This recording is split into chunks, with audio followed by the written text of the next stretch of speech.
Is common sense dead? When we look around, can we still call common sense, well, common?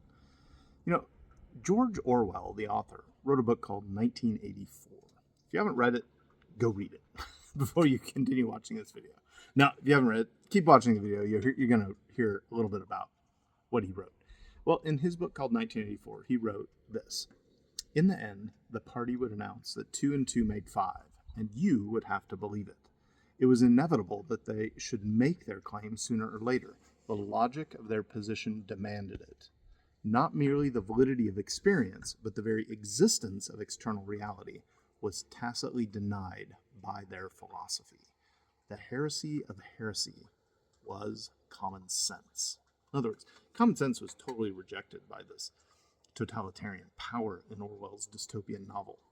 But today, are we living under the same totalitarianism of Orwell's 1984? Well, it might feel like it on some days, but I don't think we're that bad off just yet. We certainly are living under the totalitarian zeitgeist, or spirit of the age, that is even more worrisome. Because if common sense is dead, maybe it's our own fault. Maybe we did this to ourselves. You know, in 1987, just 3 years after George Orwell's fictional 1984 dystopia, an American philosopher named Alan Bloom wrote a book called The Closing of the American Mind. Now, I remember when this came out. I was in college at the time, back in the 1900s, and a lot of my professors were really annoyed by this book. And I thought, if it's annoying my professors, well then good.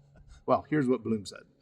There's one thing a professor can be absolutely certain of, that almost every student entering the university believes or says he believes that truth is relative.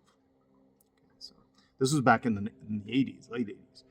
Well, almost 2 generations after Orwell's 1984 and Bloom's Closing of the American Mind, things have gotten a lot worse. I've been studying philosophy since the late 80s, and I've been teaching philosophy for almost 30 years now. And students are not just relativists about beauty, ethics, religion, or even truth, as Bloom recognized. Students today are relatives about reality.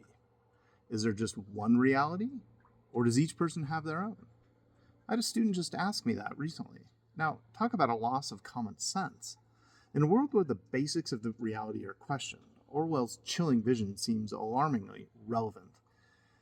The idea today that we're bullied or forced to believe that 2 plus 2 is equal to 5 is kind of a symbol of our times, where reality is often dictated by arbitrary social trends, misinformation, divisive politics, rather than common sense itself. Does this mean that common sense is completely dead? Not at all. Well, it's under siege. It still exists in our daily lives. You can't escape common sense. It's built into the nature, the very fabric of our existence as human beings, made in the image of God. But in a world that rejects common sense as heretical, to the orthodoxy of a secularized world that's gone completely mad, how do you keep it from dying off completely? How do we revive common sense realism, especially as a Christian? Well, there are 4 things that I think you have to keep in mind in order to revive common sense, to keep it from dying off completely.